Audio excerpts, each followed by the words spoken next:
పట్టాలు ఉండి వారి సొంత డబ్బుతో ఇల్లు కట్టుకొని ఉన్నటువంటి పేదవాళ్ల మీద అర్ధరాత్రి పూట బుల్డోజర్లు ప్రయోగించి చాలా దారుణంగా ఈ యొక్క ప్రభుత్వం మరి వ్యవహరించిన తీరు మనందరికీ తెలిసిందే. ఆ తర్వాత అక్కడ ఎవరు సరైన వాళ్ళు లేనేలేరు, అసలు ఆ భూమి మీద హక్కు ఉన్నటువంటి ప్రజలే లేరు.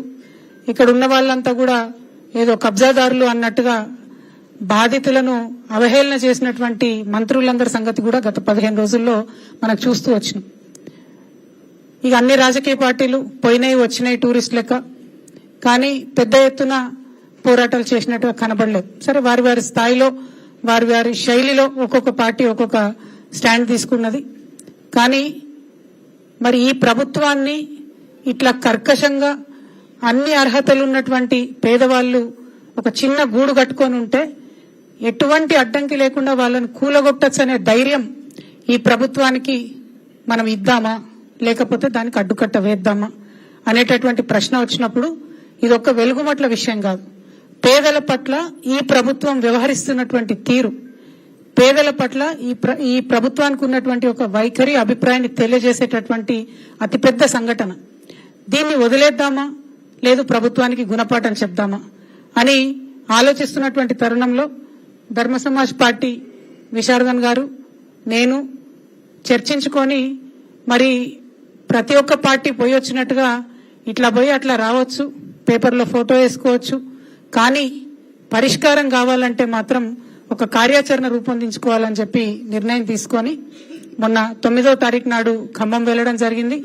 అక్కడ బాధితులను వాళ్ళ పరిస్థితులను చూస్తే నిజంగా ఇండియాలో ఉన్నామా ఆఫ్ఘనిస్తాన్లో ఉన్నామా అనేటటువంటి అనుమానం వచ్చే విధంగా అంత నిర్లక్ష్యంగా, పేదలంటే అంత లెక్కలేని తనంతోని ఏముందిలే వీళ్ళని కొట్టవతల పడేస్తే ఎవడు అడుగుతాడులే అనేటటువంటి ఒక వ్యవహారంతో ఆ ఖమ్మం జిల్లాలో ఉన్నటువంటి ఉప ముఖ్యమంత్రి గారు ఇంకా 2 మంత్రులు అందరూ కూడా కూడగలుపుకొని ఆ పేదలను ఆ భూమిలోంచి ఖాళీ చేయించి ఆ భూమి పెద్దలకు అప్పచెప్పాలని నిర్ణయించుకున్నారన్న విషయం ఆ కుట్ర సంపూర్ణంగా మాకు అవగతమైంది.